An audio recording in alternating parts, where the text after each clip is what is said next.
જય જગદંબે માં, જય જગદંબે માં, જય જગદંબે માં.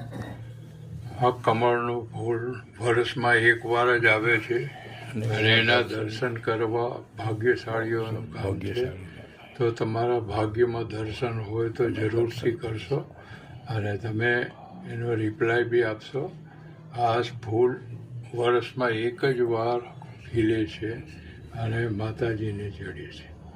આ ફૂલના દર્શન કમળના ફૂલના દર્શન કરવા આપ સૌ ભાગ્યશાળી બનો ને આપ દર્શન કરીને વાહ વાહ કરો. જય માતા, જય જગદંબે, જય જગદંબે. ઓમ શાલિગ્રામ, ઓમ મહાલક્ષ્મી, ઓમ મહાલક્ષ્મી, ઓમ મહાલક્ષ્મી, ઓમ મહાલક્ષ્મી, જય અંબે, ઓમ મહાલક્ષ્મી, ઓમ ઓમ મહાલક્ષ્મી. જય અંબે, માતા પિતાને જય ભાગશાળી.